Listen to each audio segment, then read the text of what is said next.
नमस्कार दोस्तों, welcome to सरकार स्टडी बेस्ड एजुकेशन। चलिए डीबीएमएस के लेक्चर हमारे चल रहे हैं, उसमें अगला टॉपिक हम बात करेंगे रिलेशनल डेटाबेस। इसके पहले हमने बात करे थे डीबीएमएस की के बारे में। डीबीएमएस की के बारे में, डीबीएमएस की क्या होती है आप उसको देख सकते हैं। अच्छा, इसके पहले जितने भी लेक्चर आए उसकी जो है आपको प्लेलिस्ट मिल जाएगी। प्लेलिस्ट में जाकर आप देख सकते हैं, यहाँ आई बटन है, आई बटन में आप जो है लिंक देख लेंगे तो आपको जो है जो प्लेलिस्ट है उसकी लिंक मिल जाएगी। चलिए यहाँ पे हम बात करेंगे रिलेशनल डेटाबेस की। मैंने आपको डेटाबेस मॉडल पढ़ाया था। क्या पढ़ाया था? Database model. डेटाबेस मॉडल में मैंने कुछ प्रकार के आपको डेटाबेस मॉडल पढ़ाया था, जैसे कि relational data model, ER model, ठीक है, ऑब्जेक्ट जो है ऑब्जेक्ट बेस्ड डेटाबेस मॉडल, और एक और पढ़ाया था मैंने सेमी स्ट्रक्चर्ड। तो हमने ER मॉडल के बारे में बेसिक रूप से जान लिया। रिलेशनल डेटाबेस को और जान लेते हैं हम, उसके बाद हम आगे की चीज़ें पढ़ेंगे। जब हम सारी थ्योरी पार्ट को कंप्लीट करेंगे तो हम जो है कमांड पर फोकस करेंगे, जो SQL की कमांड होती है, स्ट्रक्चर्ड क्वेरी लैंग्वेज। अब देखिए RDBMS एक प्रकार का क्या है, एक मॉडल है, ठीक है, जो रिलेशनल डेटाबेस हम जिसके बारे में बात कर रहे हैं उसके अंतर्गत एक लैंग्वेज उपयोग की जाती है कमांड को एग्जीक्यूट करने के लिए, उसी को हम क्या बोल रहे हैं, SQL। तो SQL एक प्रकार का जो है कि लैंग्वेज है, ठीक है, ऐसा कोई टॉपिक और सब्जेक्ट नहीं है, वो एक प्रकार की लैंग्वेज है, ठीक है। तो लैंग्वेज का उपयोग करके हम इसमें कमांड को जनरेट करेंगे या एग्जीक्यूट करेंगे। तो हम बात करेंगे रिलेशनल डेटाबेस की। तो रिलेशनल डेटाबेस जैसे कि हमने बात करें प्राइमरी की, फॉरेन की, बहुत सारी की के बारे में बात करें, हमने ER मॉडल भी देखे थे। तो ER मॉडल मतलब एंटिटी रिलेशनशिप, मतलब एक टेबल का दूसरे टेबल से जब रिलेशन बनता है, ठीक है, किस कारण बनता है, ये की कोई ना कोई की जिम्मेदार होती है जब एक टेबल दूसरे टेबल से रिलेशन बनाएगा। तो स्टूडेंट में देखिए यहाँ पे हम बात करें तो स्टूडेंट आईडी है, तो यहाँ स्टूडेंट आईडी। अब देखिए यहाँ पे ये स्टूडेंट, उसके अलावा देखिए कोर्स आईडी है, तो यहाँ कोर्स आईडी। तो सभी आपस में किसी न किसी की से जुड़े हैं। जब आपस में जुड़ जाते हैं, पहली बात तो होती है कि डेटा जो है, जो डेटा है आपका कैसे स्टोर किया जाएगा, टेबल में। टेबल में कैसे, रो और कॉलम में। और टेबल में स्टोर करने के साथ साथ एक टेबल, मतलब डेटाबेस में एक से अधिक टेबल है, सभी टेबल आपस में जुड़े होते हैं पर्टिकुलर की के माध्यम से। तो इसी को हम क्या बोल रहे हैं, रिलेशनल डेटाबेस। ताकि क्या हो, जब हम यहाँ से किसी स्टूडेंट का रिकॉर्ड देखें तो हमको जो है पूरे डेटाबेस में उससे रिलेटेड सारे रिकॉर्ड एक ही जगह निकल कर दिख जाए। क्यों? क्योंकि वो आपस में रिलेट है, यानी कि आपस में जुड़े हुए हैं, ठीक है। और अगर हम कोई डुप्लीकेट डाटा एंटर करते तो ऑलरेडी एग्जिस्ट, इस प्रकार का मैसेज हमको देखने को मिले। तो रिलेशनल डेटाबेस आपको समझ में आ गया। टेबल में रिकॉर्ड मतलब टेबल में रिकॉर्ड स्टोर होता है, दूसरा टेबल आपस में जुड़े होते हैं पूरे डेटाबेस में जितने भी टेबल हैं। अब ज़रूरत के हिसाब से जुड़े रहेंगे। हर एक टेबल दूसरे टेबल से जुड़ने के लिए यहाँ पे कोई ना कोई आवश्यकता होती है, तभी वो जुड़ता है। तो यहाँ रिलेशनल डेटाबेस के बारे में आप समझ सकते हैं। यहाँ पे ये थ्योरी पढ़ के मैं एग्जांपल बता देता हूँ। RDBMS कुछ सॉफ्टवेयर होते हैं, मतलब जो रिलेशनल डेटाबेस मैनेजमेंट, देखिए DBMS एक प्रकार का सॉफ्टवेयर है, उसी में एक कैटेगरी आती है रिलेशनल डेटाबेस मैनेजमेंट सिस्टम। तो एक प्रकार के क्या है सॉफ्टवेयर, कौन कौन से होते हैं, देखिए IBM के द्वारा बनाया गया DB2, ये भी एक प्रकार का RDBMS सॉफ्टवेयर है। ओरेकल के द्वारा बनाया गया ओरेकल डेटाबेस जो मैनेजमेंट सिस्टम है, रिलेशनल डेटाबेस मैनेजमेंट सिस्टम है।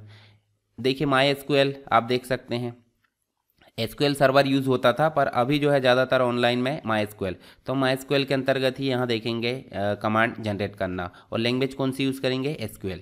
तो SQL कमांड को चलाने के लिए माइक्रोसॉफ्ट SQL सर्वर भी देखने को मिलता है, एक प्रकार का सॉफ्टवेयर।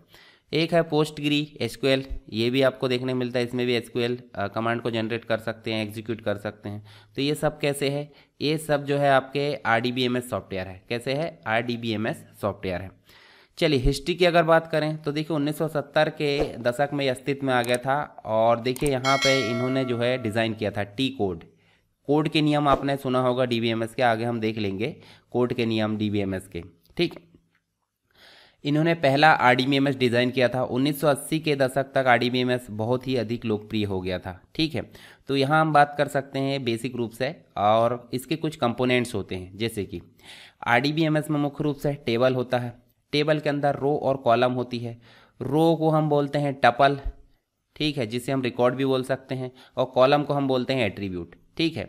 और टेबल में जो हम स्ट्रक्चर बनाते हैं, किस प्रकार डेटा स्टोर है, उसे हम बोलते हैं स्कीमा। क्या बोलते हैं, स्कीमा। उसके अलावा हम हर एक कॉलम या हर एक एट्रीब्यूट में कोई ना कोई वैल्यू स्टोर करते हैं, उसमें जो वैल्यू स्टोर की जाएगी, जैसे स्ट्रिंग, तो स्ट्रिंग टाइप का डोमेन हम उसे बोल देंगे। अगर इसमें हम नंबर इनपुट करेंगे तो नंबर टाइप का डोमेन बोल देंगे। पर नंबर भी आप एक लिमिट में स्टोर करोगे। जैसे मान लीजिए किसी की एज है 18 से लेकर 30 तक आप एज इनपुट कर रहे हो, उससे आगे ना पीछे आप एज इनपुट नहीं करोगे। अगर एज इनपुट इस प्रकार करोगे तो इनवैलिड कहलाएगी। तो इसी को हम बोल देंगे कांस्टेंट डोमेन। ठीक है, क्या बोल देंगे? कांस्टेंट, यानी फिक्स्ड। 18 से 30 तक ही इनपुट किया जाना है, तभी वो फिक्स्ड कहला रहे हैं, यानी कि कांस्टेंट। तो चलिए कंपोनेंट में हम जान लेते हैं। सबसे पहले यहाँ देखिए, यहाँ आपको टेबल दिख रहा है। टेबल में आपको roll number, name, age, GPA. तो यहाँ देखिए जो रोल नंबर है, रोल नंबर मतलब ये कंप्लीट रूप से आपका क्या कहलाएगा? कॉलम। और कॉलम को ही हम क्या बोल देते हैं? एट्रीब्यूट। और ये एट्रीब्यूट एक से अधिक हो सकते हैं। ठीक है, उसके अलावा एट्रीब्यूट से मिलकर क्या बनता है? ये कंप्लीट आप देख सकते हैं रिकॉर्ड। इस रिकॉर्ड को हम रो भी बोल सकते हैं, या इसी रिकॉर्ड को हम टपल भी बोल सकते हैं। तो सिंपल आप समझे, कॉलम को हम एट्रीब्यूट बोल सकते हैं, ठीक है, और रो को हम जो है टपल बोल सकते हैं। इन्हीं से मिलकर क्या बनता है? आपका टेबल बनता है। अब रोल नंबर में आप जो है सिर्फ नंबर इनपुट करोगे तो नंबर डोमेन कहलाएगा। और अगर आप यहाँ पे जैसे मान लीजिए एज में आप एक लिमिट तय कर देते कहाँ से कहाँ तक एज होना चाहिए, तो उसी को हम बोलते हैं कांस्टेंट। क्या बोलते हैं? कांस्टेंट डोमेन बोलते हैं। चलिए टेबल हम समझ गए। टेबल रो और कॉलम से मिलकर बनता है। कॉलम मतलब होता है जो हेडर होता है, और मतलब एक प्रकार से हॉरिजॉन्टल एंटिटी होती है। रो जो होती है, रो में हम कॉलम से संबंधित डाटा लिखा जाता है। जैसे कि नेम है, नेम के लिए आप अल्फ़ाबेट लिखोगे। ठीक है, फील्ड आप देख सकते हैं, फील्ड जो होती है, फील्ड आप इसको बोल सकते हैं, जो फील्ड होती है ये रोल नंबर, नेम, एज। और रिकॉर्ड आप बोल सकते हैं पूरा का पूरा रो या पूरी की पूरी टपल। फीचर्स देख लेते हैं आरडीबीएमएस के। तो आरडीबीएमएस में जो है टेबल में डाटा स्टोर होता है और उसको डेटा मैनेज करने के लिए, एक्सेस करने के लिए आसान हो जाता है। आरडीबीएमएस में डेटा रो और कॉलम के रूप में स्टोर होता है, और मल्टीपल यूज़र एक्सेस को सिंगल यूज़र द्वारा कंट्रोल किया जा सकता है, जो कि एडमिन होता है, डेटाबेस एडमिनिस्ट्रेटर। काफ़ी जो सेंसिटिबल यानी कि जो संवेदनशील डेटा होता है उसके लिए वर्चुअल टेबल बना सकते हैं, यानी कि आभासी टेबल बना सकते हैं। इसके अलावा आरडीबीएमएस जो है मल्टी लेवल सिक्योरिटी प्रोवाइड करता है। मतलब यहाँ तक वही लोग पहुँच पाएंगे जिनके पास परमिशन है, यानी कि डीबीए जो है डेटाबेस एडमिनिस्ट्रेटर, वो यहाँ पर काम कर सकता है। अन्य लोग यहाँ पर काम करने के लिए सक्षम नहीं है। जिनको परमिशन है वही यहाँ तक पहुँच सकते हैं। इसका मतलब डेटाबेस सिक्योरिटी बहुत अच्छी होती है आरडीबीएमएस में। और उसके उपयोग की बात करें, यूजेस की, तो देखिए कंपनी में कर्मचारियों का पूरा विवरण बनाने के लिए उसके लिए जो है आरडीबीएमएस काफ़ी उपयोगी होता है। स्कूल कॉलेज में जो होते हैं बच्चों के रिकॉर्ड रखने के लिए भी आरडीबीएमएस काफ़ी इंपॉर्टेंट। लाइब्रेरी आपने देखा होगा, लाइब्रेरी आप जाते हैं तो लाइब्रेरी में जो है पुस्तक और स्टूडेंट के रिकॉर्ड को रखने के लिए भी आरडीबीएमएस बहुत ही उपयोगी होता है। रेलवे में आपने टिकट कटाए होंगे आईआरसीटीसी में, तो आईआरसीटीसी में जो भी बुकिंग होती है, ट्रेन आती है, ट्रेन जाती है, सारी चीज़ों को मेंटेन किसके द्वारा किया जाएगा? आरडीबीएमएस के द्वारा।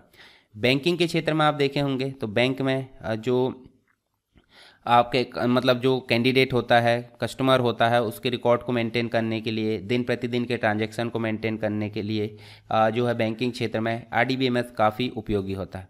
सोशल मीडिया आप चलाते हैं, सोशल मीडिया में जो है बहुत सारे यूज़र है, पूरा रिकॉर्ड मेंटेन किसके द्वारा किया जाएगा? आरडीबीएमएस के द्वारा। आर्मी में, सेना से संबंधित रिकॉर्ड रखने के लिए आरडीबीएमएस का उपयोग किया जाएगा।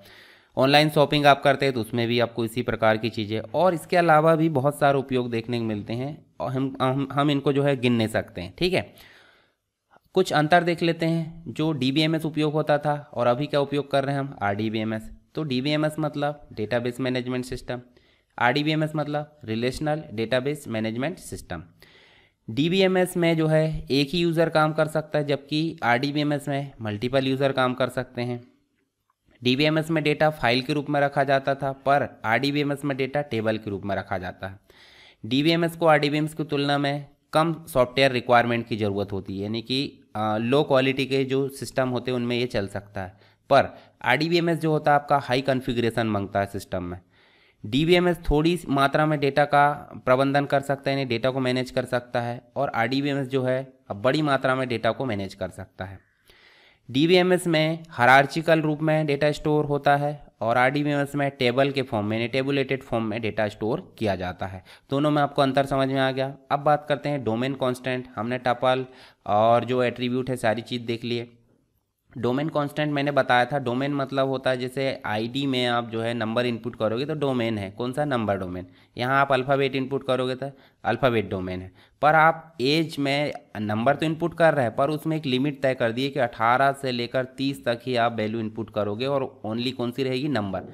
तो नंबर डोमेन तो है, पर वो कैसा है, वो कांस्टेंट है। कैसा है, डोमेन कांस्टेंट है। इसमें यही निर्धारित है कि इसमें नंबर इनपुट करोगे और 18 से 30 तक ही इनपुट करोगे, तो इसलिए हम बोल रहे हैं इसको डोमेन कांस्टेंट। ठीक है, अन्य डाटा इसमें इनपुट नहीं कर सकते। इससे क्या होता है, गलत डाटा इनपुट होने से बच जाते हैं। ठीक है, टपल हमने बात करे थे। टपल मतलब होता है ये कंप्लीट जो रिकॉर्ड होता है वो अपने आप में टपल है, और इन सबको हम क्या बोल देंगे, टपल्स। ठीक है, क्या बोल देंगे, टपल्स।